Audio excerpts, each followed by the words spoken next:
Hey folks, going to take a look at section 4-2 today. Time, temperature, and other measurements. As you know, unit 4 kind of focuses on measurements. Section 4-2 is on page 183 in the book. The big thing here is that I see in this unit is one, kind of knowing how some of these things work, but two is being able to convert from one type unit to another with all that too. So I apologize for the cough. But we kind of talked a little bit about this before and how to convert from one to another with that. But on page 183, it shows you how to convert from 3 hours to minutes. And granted, we all know that there's 60 minutes in an hour. So basically, you just multiply those two numbers together to get your answer. However, it also works as a good problem for us to work with because we do know what that answer is going to be. I'm going to take a different one because you can watch that in the book, but I'm going to say, let's say we had 2.5 hours. And once again, we want to know how many minutes that is. Okay, that's what I want to know. That 2.5 hours, I want to know how many minutes that is. Well, we know once again that there is 60 minutes in 1 hour. And as we talked about before, when we want to go from hours to minutes, I need to have my denominator be hours, so they cancel off, and minutes are here. Okay, so now I'm down to an answer of minutes. So I have 2.5 times 60, which is correct. That will be 150 minutes over 1. Of course, we don't care about the over 1 piece anymore with that, so we can just kind of get rid of that. But my answer there would be 150 minutes. Once again, that's how you convert with that. And you convert that way to anything. You know, in there it shows you how to find your body mass index.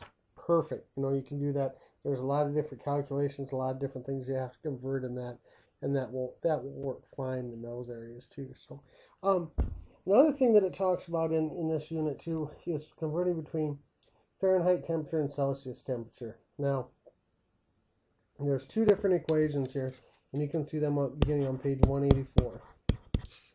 If you have Celsius or centigrade, however you want to refer to it as, but if you're trying to get that, you take 5/9 of the degrees Fahrenheit minus 32,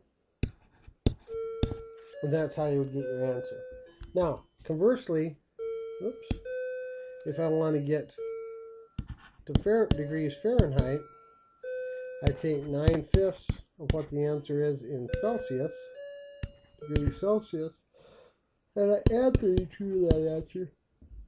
Oh, excuse me.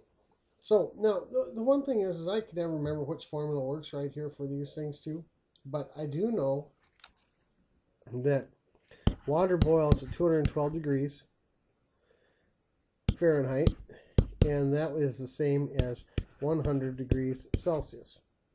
The other thing I know too is that freezing is 30 degrees Fahrenheit and at 0 degrees Celsius.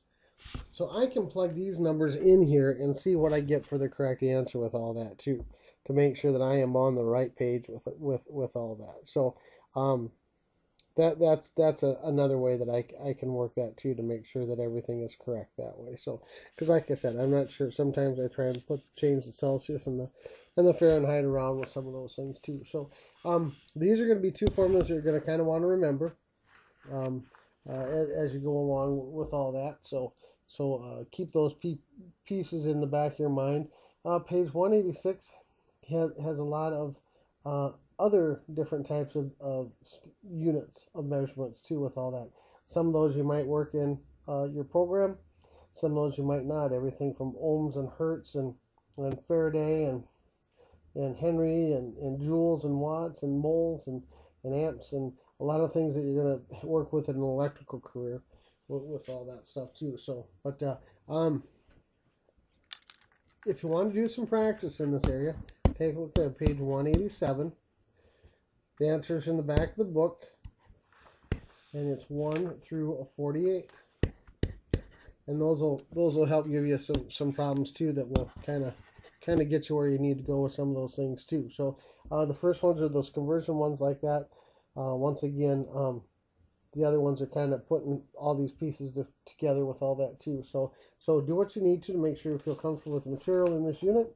and we'll go from there. So thanks. Have a great day.